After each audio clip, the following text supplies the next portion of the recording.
What's going on, everybody? So I've been doing a lot of cooking videos, mainly because I'm working with char grillers, so I'm trying to get some videos done for them, and also wanted to showcase the ceramic acorn with you guys. But today we're going to talk about the brewing side.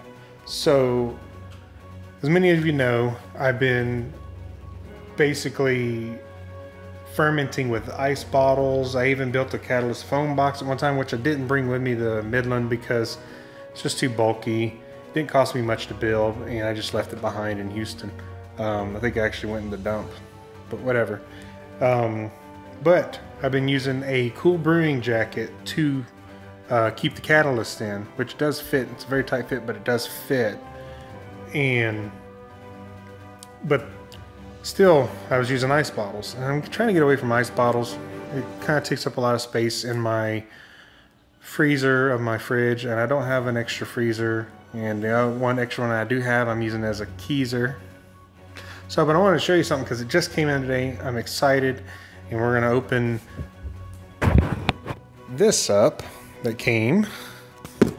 So let's got a pair of scissors here, don't mind me. I'm gonna kind of go along the edge here, and I'm also prepping for a big homebrew day tomorrow. I'm gonna do some footage of that event as well. Got about 5 or 6 brewers coming over to celebrate from the brewing club.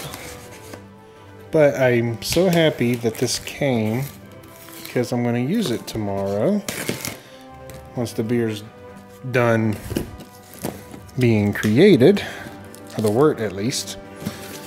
Let's see, I'm trying to do this without cutting the actual. They really stuffed this thing. Okay, so let's get in this, guys. I'm so excited about this.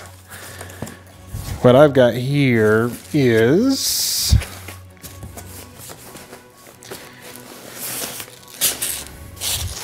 a jacket for a conical. I'm not going to be able to open this up. Maybe I will be able to open it up. I think it's multi-part. It's a multi-part conical temperature control bag. And here's the other half of it. Basically, I think these go together and wrap around the catalyst. I'm not going to be able to demo it today, but I just wanted to show you what's going on here. I got another catalyst lid with a bigger drilled out hole here, and there's another hole here for blow off tubing. So needed that for sure. Alrighty. Oh man, this thing weighs a ton. This is the brew jacket. I don't know how many of you guys have seen this, but this is the heat exchanging rod for the brew jacket. This will basically, and I got to be very careful with this because it's very sensitive. This will basically, I guess on here I pop this cap off and I can use it. But basically this will screw on to a evaporative cooling effect, I guess, controller. But it can actually, before I get too deep about it here, let's just get some more stuff out of the box. Oh, it looks like there's another, I think this is a 4-piece jacket because there's more jacket pieces here because it's going around a conical.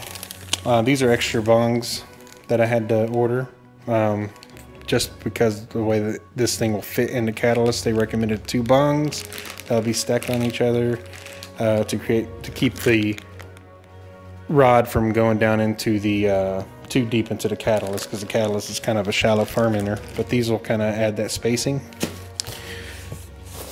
And here's the other part of the jacket that's together. I'm gonna have to do this off camera and figure it all out, and then once I really start using this thing, I will explain how it all goes together more. But I just wanted to give y'all a first view of this thing. Now, hang on a second. What I got here is the brain of the whole ordeal. Let's go ahead and open it up.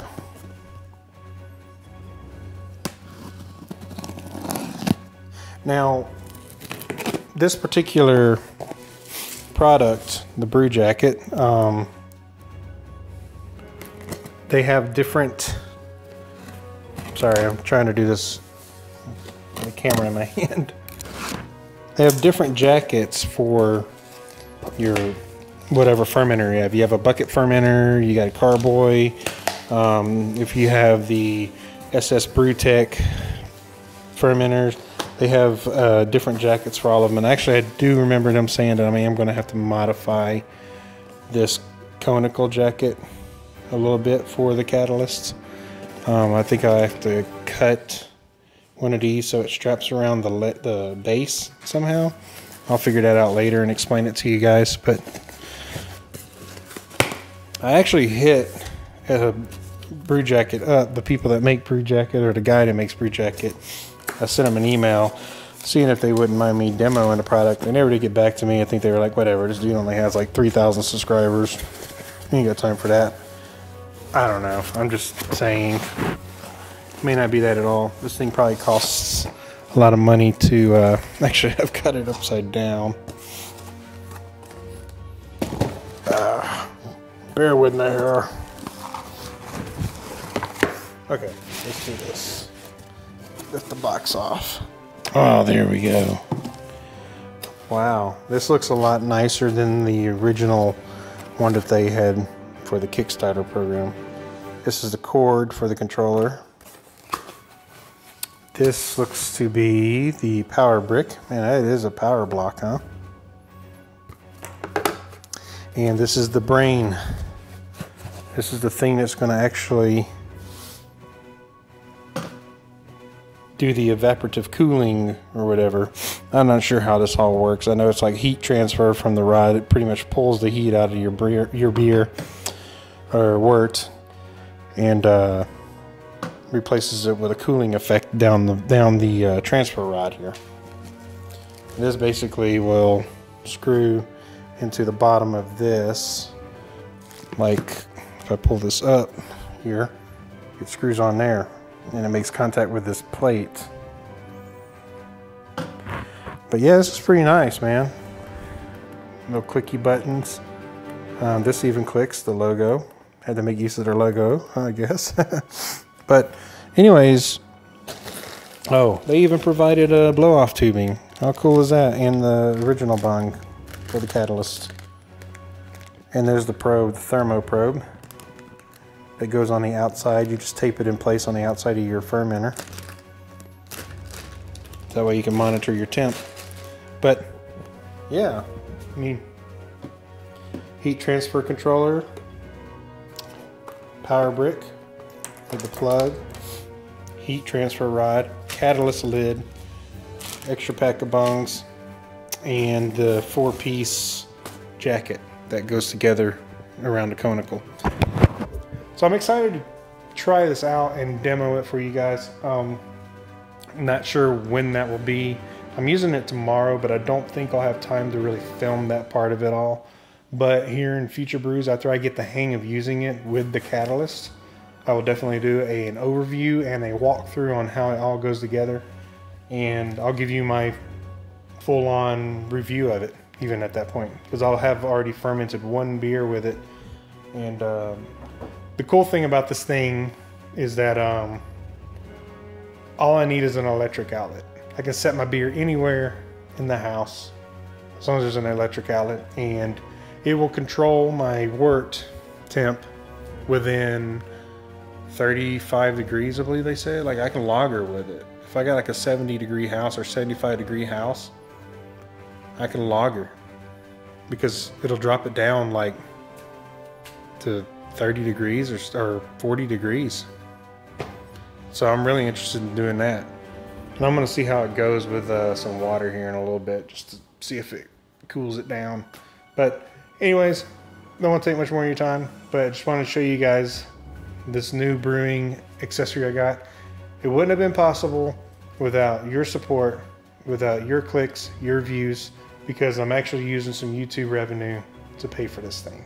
I was hoping they would give me one to review, but I'm not going to hold it against them. I'm very appreciative when companies do give me stuff to review.